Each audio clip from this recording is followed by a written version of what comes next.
Students, ये है बल्ला क्लासेस का यूट्यूब चैनल और मैं हूं संजीव वर्मा।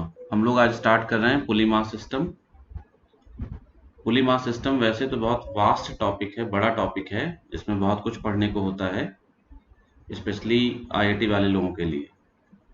लेकिन चूंकि लास्ट ईयर्स में ज़्यादा क्वेश्चन इसके नहीं आए हैं तो हम लोग उतना डिटेल में एंटर नहीं करेंगे। जैसे क्वेश्चंस, जिस टाइप के क्वेश्चंस लास्ट ईयर के जेईई मेन में या नीट में आए हैं उन्हीं को हम लोग कंसिडर करेंगे। और उसके लिए हमें यहाँ पर 2 टर्न चाहिए, यानी हम लोग इसको पूरा 2 वीडियोस में कवर करेंगे, एक आज वाला वीडियो और एक नेक्स्ट वीडियो।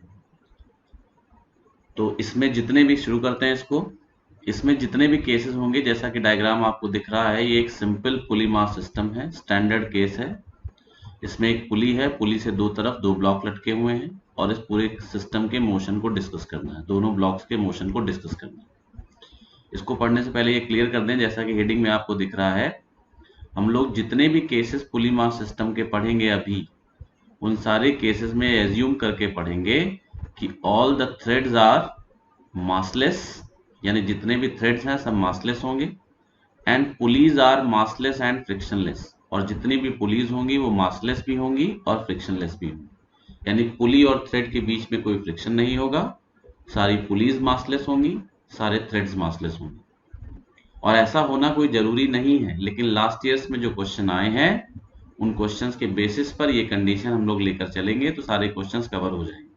पुली में मास आ जाए, थ्रेड में मास आ जाए तो भी क्वेश्चन बनते हैं और बहुत कठिन भी नहीं होते, लेकिन उनकी जरूरत नहीं है तो हम लोग उनको डिस्कस नहीं करेंगे। तो यहाँ पर स्टार्ट करते हैं। तो ये जो सिंपल केस होता है, ये वाला जो डायग्राम दिख रहा है, ये सिंपल पुली मास सिस्टम है, इसको एटवुड मशीन भी कहते हैं। और इसमें हम लोग को सिंपली कैलकुलेट करना होता है सबसे पहले दोनों ब्लॉक्स में एक्सेलरेशन कितना होगा और टेंशन क्या होगा, थ्रेड में टेंशन कितना होगा। तो इसके लिए आपसे बताया कि जितने भी थ्रेड वाले केसेस आएंगे, जिसमें भी थ्रेड आ जाएगा, वहां कंस्ट्रेंड मोशन का भी यूज हो सकता है। तो जब भी पुली वाले क्वेश्चंस करें तो सबसे पहले ये डिसाइड कर लें कि इस क्वेश्चन में दोनों दो या जितने भी ब्लॉक सिस्टम में दिए हुए सारे ब्लॉक्स का एक्सेलरेशन सेम होगा या नहीं होगा। अगर एक्सेलरेशन, और ये पता कैसे लगाएंगे एक्सेलरेशन सेम होगा कि नहीं, तो जैसे यहां पर m2 मान लीजिए नीचे चलता है 1 मीटर नीचे, तो पक्का है क्योंकि m1 m2 से बंधा हुआ है, तो m2 अगर 1 मीटर नीचे जाएगा तो m1 भी 1 मीटर ऊपर जाएगा, क्योंकि दोनों का डिस्प्लेसमेंट बराबर है। जितना m2 नीचे जा रहा है m1 उतना ही ऊपर जा रहा है। डिस्प्लेसमेंट दोनों का बराबर होने की वजह से हम कहेंगे दोनों का एक्सेलरेशन भी यहाँ सेम होगा, यानी कह सकते हैं m1 m2 का एक्सेलरेशन सेम हो। ये बातें हम लोग पहले वाले वीडियोस में कर भी चुके हैं। जिन केसेस में दोनों का एक्सेलरेशन सेम नहीं होगा, m1 m2 2 मासेस हो या 3 मासेस दिए हों किसी केस में और उनका एक्सेलरेशन सेम ना हो, ऐसे केसेस में हम लोग कंस्ट्रेंड मोशन के कॉन्सेप्ट्स को यूज करेंगे और वो हम लोग नेक्स्ट वीडियो में ऐसे केसेस को डिस्कस करेंगे। पुली मास सिस्टम के वो केसेस जिसमें कंस्ट्रेंड मोशन आएगा वो हम लोग नेक्स्ट वीडियो में डिस्कस करेंगे। अभी इस वीडियो में हम लोग सिंपल केसेस पढ़ेंगे। तो जैसा कि यहाँ साफ और ये पता लगाने का तरीका बताया कि अगर एक्सेलरेशन सेम है, मतलब अगर डिस्प्लेसमेंट सेम है, तो दोनों बॉडीज का एक्सेलरेशन भी सेम हो। तो जैसा कि यहाँ हमने बताया कि m1 m2 का एक्सेलरेशन सेम है, क्यों? चूंकि डिस्प्लेसमेंट सेम है। तो ये सिंपल केस हुआ और इसको डायरेक्टली स्टडी कर सकते हैं। अच्छा, थ्रेड चूंकि मासलेस है और पूरा कंटिन्यूअस है, ये पढ़ चुके हैं पहले, तो पूरे थ्रेड में यहाँ से यहाँ तक टेंशन सेम। तो टेंशन दिखाते हैं हम लोग। तो सबसे पहले टेंशन दिखाएंगे, ब्लॉक्स का एफबीडी बनाएंगे, इक्वेशन लिखेंगे, सॉल्व कर लेंगे। और ये चूंकि स्टैंडर्ड केस है इसलिए इसके आंसर को आप याद भी कर लें। तो हम लोग शुरू करते हैं। सबसे पहले m1 का एफबीडी बनाते हैं, यही बना लेते हैं। इसमें हम लोग m1 पे टेंशन दिखाएंगे, तो m1 पे टेंशन जैसा कि हमें पता है इस तरह से एक्ट करेगा, ये T मान लेते हैं। और यही टेंशन ऊपर जाएंगे तो पुली पर ऐसे लगेगा, नीचे की तरफ T, इधर पुली पर इस तरफ को नीचे की तरफ T लगेगा, और इधर m2 पर ऊपर की तरफ टेंशन लगेगा। ये सब बातें हम पहले सीख चुके हैं कि इनमें से कोई भी टेंशन ब्लॉक्स थ्रेड पे नहीं है, ये दोनों जो नीचे लग रहे हैं टेंशन, ये वाला टेंशन M1 पर है, ये वाला टेंशन M2 पर है, और ये दोनों जो ऊपर टेंशन दिखाए गए हैं, ये T और T, ये दोनों टेंशन जो है पुली पर लग रहे हैं।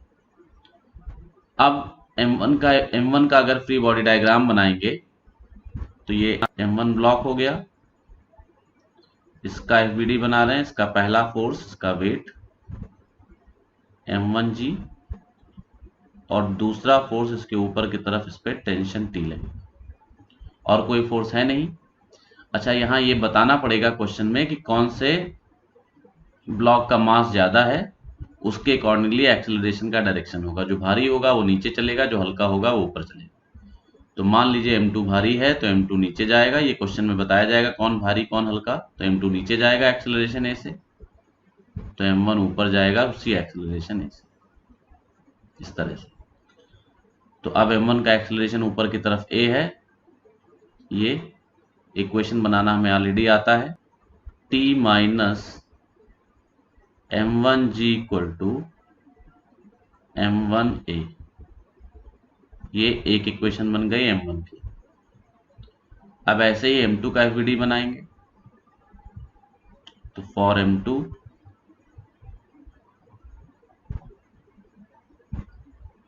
का FBD बनाएंगे, ये ब्लॉक M2 हो गया, उस पर एक फोर्स नीचे की तरफ लगेगा M2G, ऊपर की तरफ फोर्स लगेगा टेंशन, और ये ब्लॉक चूंकि नीचे जा रहा है एक्सेलरेशन A से, तो इसका एक्सेलरेशन का डायरेक्शन नीचे की तरफ। इसके लिए इक्वेशन बनेगी, अब ये हम लोग बनाना सीख चुके हैं, M2G minus T equal to M2A।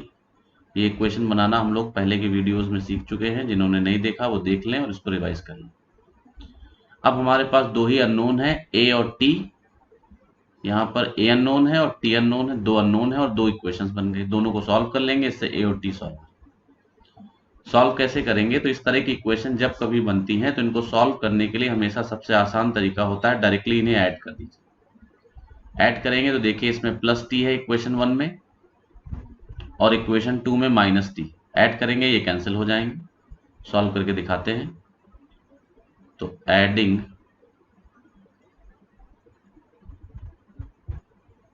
Equations 1 and 2,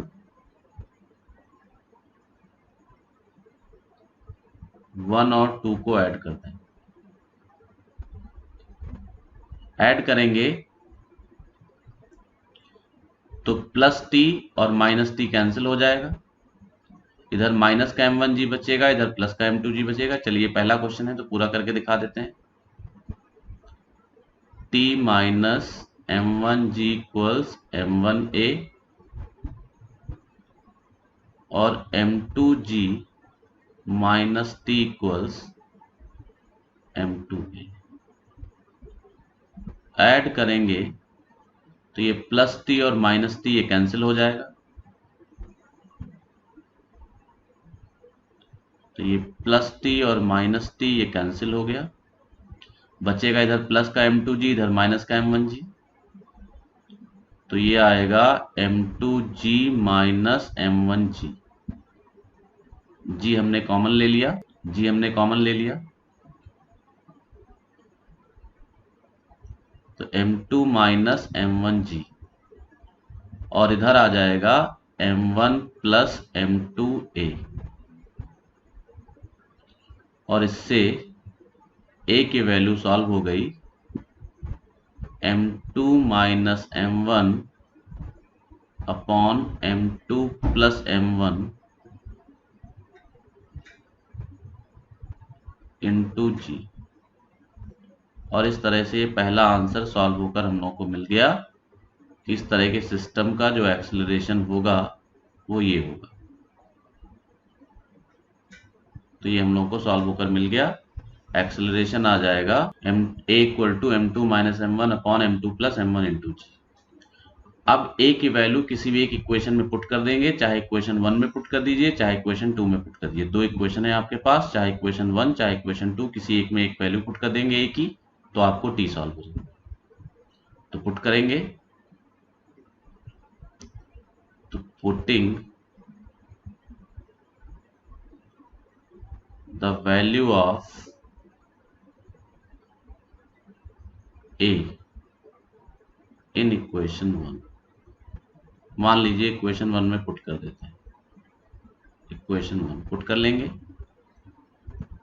तो ये आएगा, सॉल्व कर लेंगे इसको हम लोग पुट करके, तो t minus m1g equal to m1 और a की जगह रखेंगे m2 minus m1 upon m2 plus m1 into जी।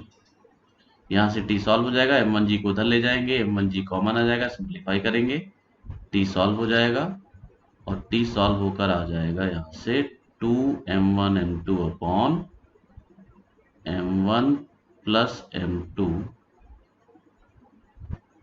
इंटू जी, और इस तरह से आपको t की वैल्यू मिल जाएगी।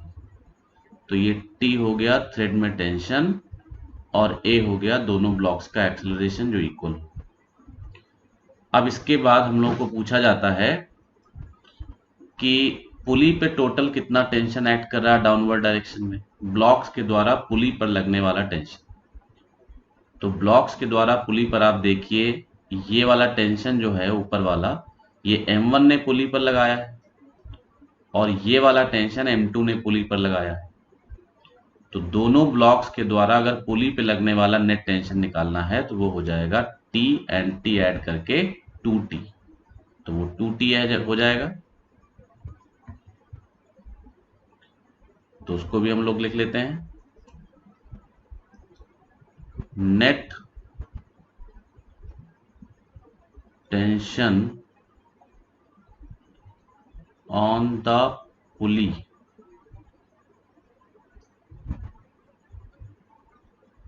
Due to the blocks,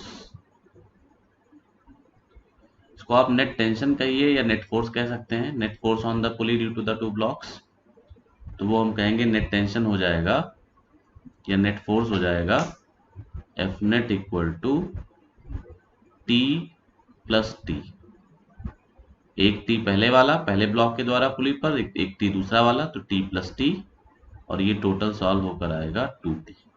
T की वैल्यू हम सॉल्व कर चुके हैं, रख लेंगे, तो ये हो जाएगा 4m1 m2 upon m1 plus m2 into जी, ये नेट टेंशन ऑन द पुली। अच्छा, सपोर्ट पे कितना फोर्स लगेगा, जो पुली थी ऐसे करके पुली थी देखिए, और ये किसी सपोर्ट से ऐसे करके बंधी हुई थी, ये सपोर्ट था, पुली पे टेंशन जो लगा वो इधर की तरफ टी लगा, इधर की तरफ टी लगा। अब पूछा जा रहा है सपोर्ट पर, सपोर्ट ने पुली पर कितना टेंशन लगाया, सपोर्ट के द्वारा पुली पर लगने वाला टेंशन निकालना है। तो देखिए सपोर्ट से पुली पर ये टेंशन लगेगा टी डैश, और पुली के द्वारा सपोर्ट पे ये लगेगा टी डैश। अब अगर पुली मासलेस है, यहां पर दो पॉसिबिलिटीज बनेगी, जैसा कि हम लोग कंसीडर करके चल रहे हैं कि पुली में मास नहीं है। तो अगर पुली मासलेस है, इफ पुली इज मासलेस, तो आप जानते हैं जिसका मास जीरो होगा उस पर नेट फोर्स हमेशा जीरो होता है। हम लोग ये फॉर्मूला जानते हैं, न्यूटन का law, F equal to ma। और अगर किसी बॉडी का मास जीरो है तो उस पर नेट फोर्स भी जीरो होता है, एक्सेलरेशन भले हो उसमें लेकिन फोर्स जीरो। तो अगर पुली मासलेस है तो पुली पर नेट फोर्स जीरो होना चाहिए। नेट फोर्स जीरो तभी होगा जब जितना डाउनवर्ड फोर्स है उतना ही अपवर्ड फोर्स हो जाए। डाउनवर्ड फोर्स T और T मिलाकर 2T है, तो अपवर्ड फोर्स भी 2T के बराबर होना चाहिए, और अपवर्ड फोर्स है T डैश। तो अगर मासलेस पुली है तो नेट फोर्स जीरो होने के लिए T डैश की वैल्यू 2T के बराबर होनी चाहिए। और ये T डैश क्या है, सपोर्ट के द्वारा, छत के द्वारा, जिस छत से पुली लटकी है उसको छत बोल रहे हैं, सपोर्ट बोल रहे हैं, तो सपोर्ट के द्वारा पुली पर लगने वाला टेंशन वो है टी डैश। तो ये इतना हो जाएगा। अगर पुली में मास होता, इस तरह के केसेस में मास दे भी सकते हैं, जहां पर पुली बंधी हुई होगी सपोर्ट से, वहां पुली में मास हो भी सकता है। जब मूविंग पुली होगी तो हमारे सिलेबस में ज्यादातर केसेस में पुली को मासलेस दिया जाता है, और ऐसा कोई रूल नहीं है कि मूविंग पुली होगी तो मासलेस ही होगी।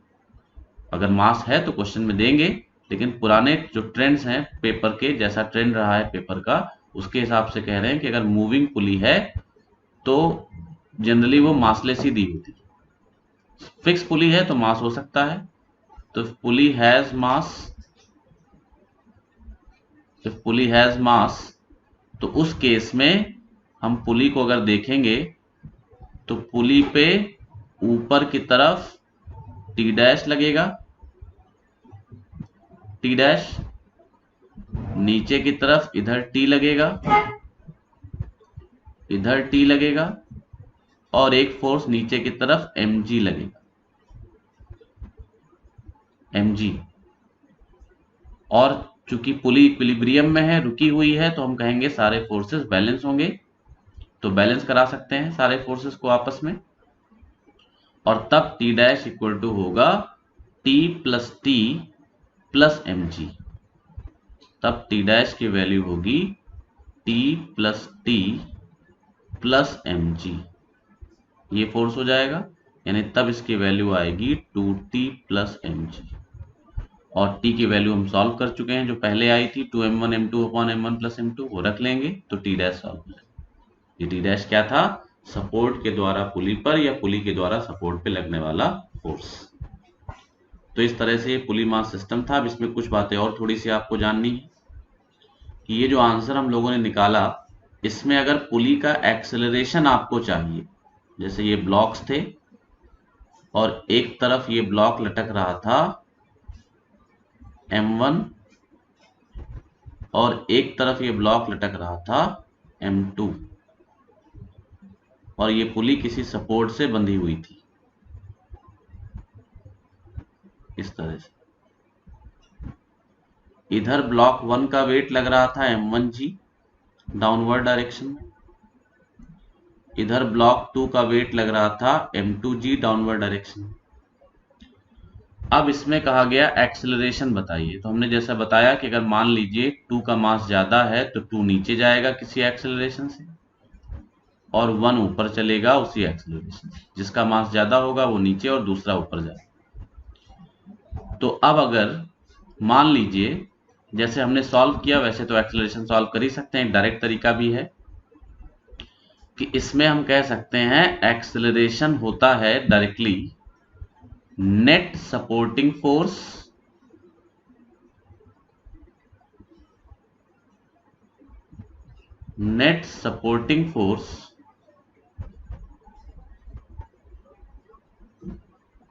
Minus net opposing force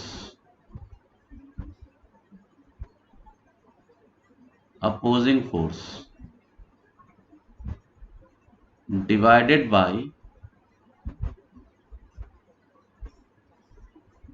total mass of the system. ये डायरेक्ट तरीका है, इसे बिना डायरेक्ट कोई मेहनत के डायरेक्ट सॉल्व हो जाएगा।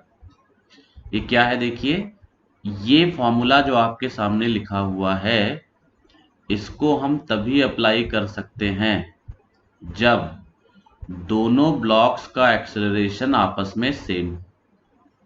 जब दोनों ब्लॉक्स का एक्सेलरेशन आपस में सेम होगा तभी आप इस फॉर्मूले को इस तरह से अप्लाई कर सकते हैं। यहां पर सेम है दोनों का एक्सेलरेशन। अब ये करना क्या होता है इसमें, जब दोनों का एक्सेलरेशन सेम होता है तो दोनों ब्लॉक्स को मिलाकर सिस्टम मान लेते हैं। तो 1 और 2 सिस्टम हो गए दोनों। जब 1 और 2 को सिस्टम मान लेंगे तो जो टेंशन होगा इस थ्रेड में, दोनों को कनेक्ट करने वाले थ्रेड में जो टेंशन होगा, ये एक इंटरनल फोर्स बन जाए। क्योंकि सिस्टम का एक पार्ट दूसरे पार्ट के ऊपर टेंशन लगा रहा है तो ये इंटरनल फोर्स हो जाए। और इंटरनल फोर्सेस का रिजल्टेंट हमेशा 0 होता है किसी भी सिस्टम के लिए। ये हम लोग सब पहले वाले वीडियोस में देख चुके हैं। तो अब जब हम दोनों को मिला के सिस्टम मानेंगे तो अब टेंशन को लेना नहीं है, तो अब नेट सपोर्टिंग फोर्स का मतलब है वो फोर्स जो मोशन कराने में मदद कर रहा है। और यहां पर देखिए M2 का मोशन नीचे की तरफ हो रहा है, M1 का मोशन ऊपर की तरफ हो रहा है।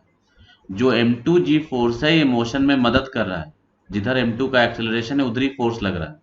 जब फोर्स एक्सेलरेशन के डायरेक्शन में होगा तो हम कहेंगे वो सपोर्टिंग फोर्स है, और जब कोई फोर्स एक्सेलरेशन के अपोजिट होगा तो हम कहेंगे वो अपोजिंग फोर्स। तो जैसे 2 पर जो फोर्स लग रहा है M2G वो एक्सेलरेशन के डायरेक्शन में है, तो वो एक सपोर्टिंग फोर्स है। और 1 पे जो फोर्स लग रहा है M1G वो एक्सेलरेशन के 1 के एक्सेलरेशन के अपोजिट है, तो हम कहेंगे ये अपोजिंग फोर्स। और इन दोनों के अलावा और कोई भी एक्सटर्नल फोर्स यहां नहीं। तो जो ये फोर्सेस लिखे इसमें ध्यान रखिएगा, सपोर्टिंग और अपोजिंग फोर्सेस की जो बात हम कर रहे हैं ये एक्सटर्नल फोर्सेस होने चाहिए। एक्सटर्नल फोर्स, अपोजिंग फोर्स भी एक्सटर्नल होना चाहिए और सपोर्टिंग फोर्स भी एक्सटर्नल होना चाहिए। EXT मतलब एक्सटर्नल। तो net supporting external force minus net opposing external force upon total mass of the system. अगर इस हिसाब से देखें तो नेट सपोर्टिंग फोर्स पूरे सिस्टम में जो मोशन को सपोर्ट करने वाला फोर्स है, मोशन इस तरफ हो रहा है और इसको सपोर्ट करने के लिए M2G है, तो सपोर्टिंग फोर्स M2G हो गया। और अपोजिंग फोर्स जो पूरे सिस्टम में एक्सटर्नल फोर्स है वो M1G, और पूरे सिस्टम का जो मास है वो है M1 प्लस M2। और इस तरह से आपको एक्सेलरेशन डायरेक्टली मिल जाएगा बिना कोई इक्वेशन बनाए। ओरल सॉल्व कर सकते हैं, लेकिन ये तभी कर सकते हैं जब दोनों बॉडीज का एक्सेलरेशन आपस में सेम हो। अगर अलग अलग एक्सेलरेशन होता तो आप ये अप्लाई नहीं कर सकते। तो इस तरीके से हम लोग एक्सेलरेशन सॉल्व कर सकते हैं, और आगे के क्वेश्चन में जहां भी ऐसा स्थिति आएगी हम डायरेक्ट ही सॉल्व करेंगे। टेंशन सॉल्व करने के लिए आप डायरेक्टली नहीं कर सकते हैं, टेंशन के लिए आपको अलग से ही करना पड़ेगा तभी सॉल्व हो पाए। टेंशन के लिए इक्वेशन बनानी पड़ेगी जैसे बताया। एक्सेलरेशन डायरेक्ट सॉल्व हो गया। अब किसी भी एक ब्लॉक के लिए इक्वेशन बना लेंगे, जैसे M1 के लिए इक्वेशन बनाएंगे तो M1G minus T equal to M1A, या T minus M1G equal to M1A, उसमें A की वैल्यू रख देंगे, T सॉल्व। तो T उसी पुराने तरीके से सॉल्व करना पड़ेगा, लेकिन A हम डायरेक्टली इस तरीके से सॉल्व कर सकते हैं। तो ये तरीका हो गया। इस तरह से हम पुली मास सिस्टम के किसी भी क्वेश्चन को आगे प्रोसीड कर सकते हैं। अब एक अगला इलस्ट्रेशन देखते हैं। इसमें दिख रहा है कि आपको दो ब्लॉक दिखाए गए M1 और M2, और एक फ्रिक्शनलेस सरफेस पे रखे हैं। पुली भी फ्रिक्शनलेस है, सरफेस भी फ्रिक्शनलेस है, यहाँ कहीं पर भी कोई फ्रिक्शन नहीं है। और आपसे कहा जा रहा है find tension in the thread, also find the force applied by table on the pulley. Table के द्वारा पुली पर कितना फोर्स अप्लाई किया जा रहा है वो कैलकुलेट कर। तो इसको करने के लिए हम लोग इसमें सबसे पहले, अच्छा ये बात सारे एग्जाम्पल्स में अप्लाई होनी, सारे इलस्ट्रेशंस में, कि all the threads are massless, are pulleys are all the pulleys are frictionless and pulleys are massless also. ये बात सब जगह होनी, तो यहाँ पर भी होगी। तो अब इसमें जैसे सबसे पहले हमें टेंशन निकालना है। टेंशन तभी निकलेगा जब एक्सेलरेशन पता होगा। तो एक रास्ता है कि हम दोनों का FVD बना लें, दोनों ब्लॉक्स का FVD बनाएं और जैसे इक्वेशन सॉल्व करते थे वैसे सॉल्व करें। तो अब FVD बनाएंगे तो यहाँ नेचुरल है कि M1 चाहे हल्का हो चाहे भारी हो नीचे ही चलेगा, M2 चाहे हल्का हो चाहे भारी हो आगे ही जाए, और दोनों का एक्सेलरेशन भी सेम होगा, क्योंकि जितना M1 चलेगा उतना ही M2 चलेगा, तो एक्सेलरेशन दोनों का सेम है। तो अब हम यहीं पे फोर्सेस दिखा लें। तो M1 पे फोर्स लगेगा M1G, और थ्रेड में टेंशन T, ये ब्लॉक पर हो गया, ये वाला टेंशन पुली पर हो गया, इधर ये टेंशन भी पुली पर, और ये टेंशन ब्लॉक पर। इस तरह से दिखाया जाएगा।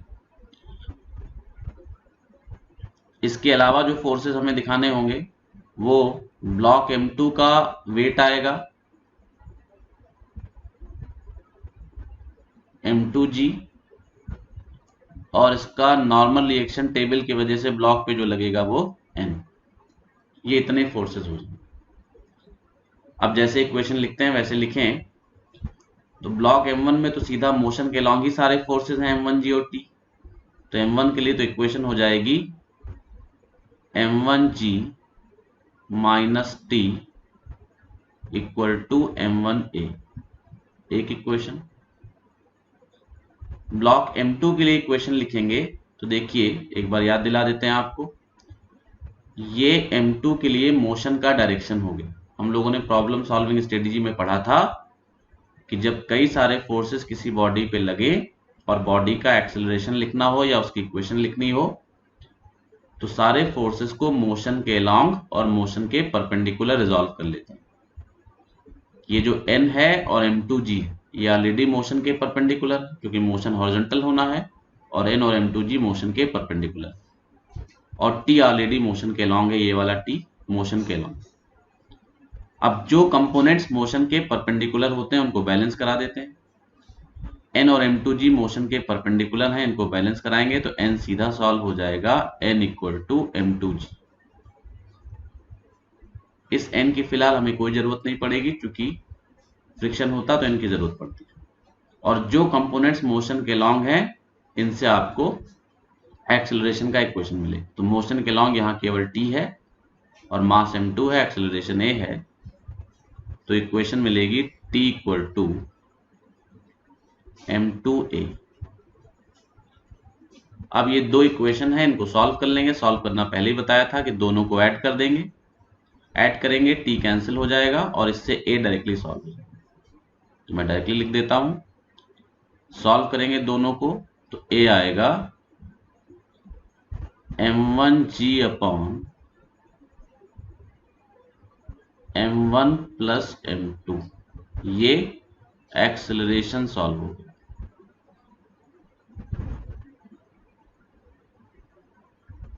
इस तरह से एक्सेलरेशन सॉल्व हो गया। A की वैल्यू चाहे इक्वेशन 1 में पुट कर दें चाहे 2 में पुट कर दें, टेंशन सॉल्व हो जाए। मान लीजिए 2 में पुट कर देते हैं तो from equation 2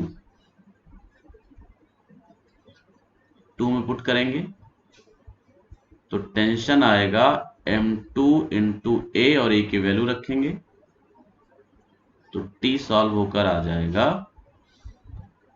M2 M1 upon M1 plus M2 into G। और ये इस तरह से आपको टेंशन मिल गया। तो ये हम लोगों ने टेंशन और एक्सेलरेशन दोनों सॉल्व कर लिया। अब आपसे बताया था एक्सेलरेशन को हम डायरेक्टली भी सॉल्व कर सकते थे। तो अगर डायरेक्टली एक्सेलरेशन को सॉल्व करना चाहते तो क्या तरीका हो सकता था, देखिए ऑल्टरनेटिव मेथड। ऑल्टरनेटिव मेथड क्या है,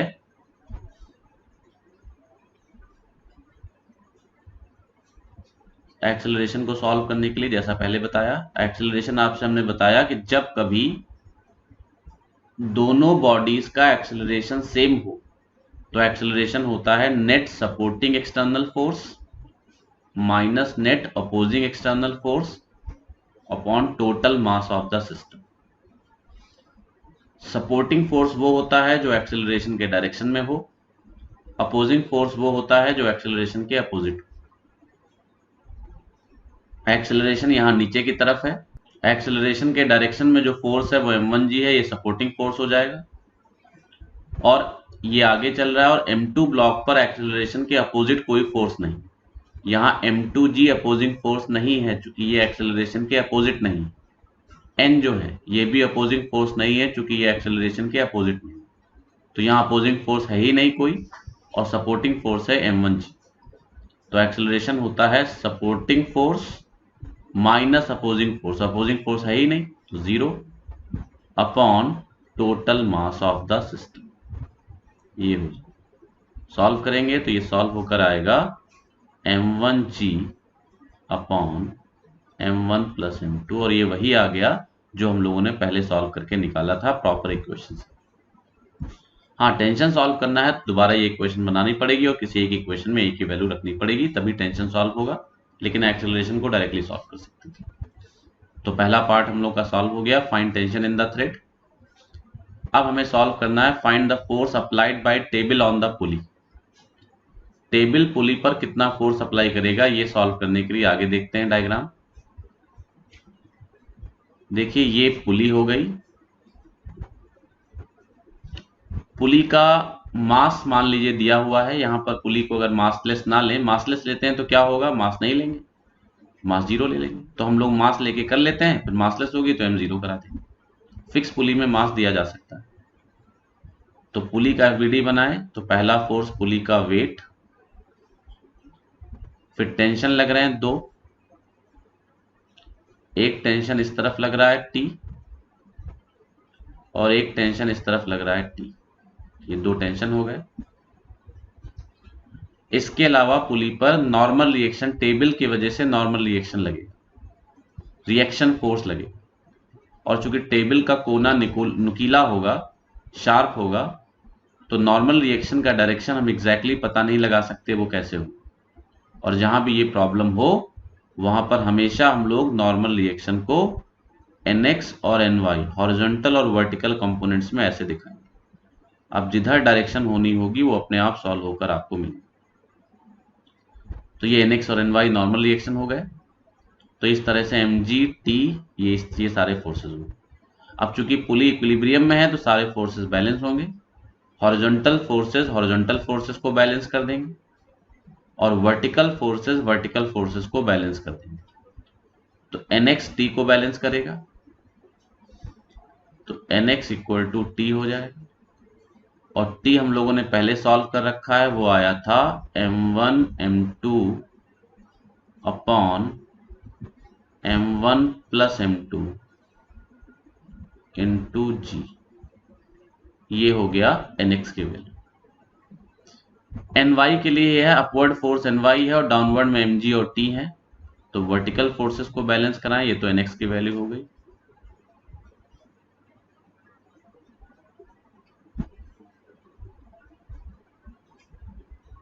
ये NX की वैल्यू हो गई। वर्टिकल फोर्सेस को बैलेंस कराएंगे तो NY equal to mg plus T आएगा, mg प्लस T की वैल्यू रख लेंगे। तो mg प्लस और T की वैल्यू है m1 m2 upon m1 plus m2 into G। ये NY की वैल्यू सॉल्व कर लेंगे, इसको सिंप्लीफाई कर लेंगे तो NX NY दोनों मिल गए। ये NX NY की वैल्यू हो गई और NX ऊपर है। अब चूंकि नेट फोर्स आपसे पूछा गया, टेबल ने नेट फोर्स कितना लगाया, देखिए क्वेश्चन में आपसे पूछा गया है find the force applied by table on the pulley. तो force applied by table on the pulley का मतलब है टेबल ने, ये जो टेंशन है ये ब्लॉक ने लगाया पुली पर, वेट जो पुली का है ये अर्थ लगा रही है। टेबल पुली के ऊपर केवल दो फोर्सेस लगाती है, NX और N1, और आपसे कहा गया net force applied by table on the pulley. तो net force applied by table on the pulley जो होगा, net force applied by table on the pulley, ये जो कैलकुलेट करेंगे तो ये दोनों वेक्टर्स का रिजल्टेंट आ जाएगा, NX और NY का रिजल्टेंट। और हम सबको पता है दो वेक्टर्स अगर परपेंडिकुलर हो तो रिजल्टेंट होता है √a² प्लस b²। तो ये हो जाएगा √NX² प्लस NY²। कैलकुलेशन के लिए परेशान नहीं होंगे क्योंकि हमने जो आपको बताया है सिर्फ कॉन्सेप्ट समझाया है। अब मान लीजिए एग्जाम में आपके क्वेश्चन आएगा तो मास वगैरह सब दिया हो तो ये सिंपल वैल्यूज आ जाएंगे, NX equal to 10 newton, NY equal to 20 newton, इस तरह से आ जाएगा। तो ये सिंप्लीफाई होकर आसानी से कैलकुलेट हो। मान लीजिए ये पुली मासलेस होती तो कोई फर्क ना पड़ता, बस m0 हो जाता, तो mg वाला टर्म ना आता। तो अगर ये पुली मासलेस होती तो NX जितना था उतना ही रहेगा, NY वाले में mg वाला टर्म 0 हो जाता तो NY भी T के इक्वल हो जाता। तो NX और NY तब इक्वल हो जाते और पूरा कैलकुलेशन इसी तरह से किया जाए। अब अगर आपसे पुली पर लगने वाला नेट फोर्स का डायरेक्शन पूछा जा रहा है तो उसके लिए हम लोग डायरेक्ट डायग्राम बना लेते हैं दोबारा। यहाँ पे देखिए ये पुली हो गई इस तरह से, और ये NX इस तरफ को, NY इस तरफ को, ये ऐसे, और अब दोनों का रिजल्टेंट जो होगा वो मान लेते हैं ये पैरेललोग्राम बना लिया हमने, और जो रिजल्टेंट होगा दोनों का वो इस तरह से ये आएगा,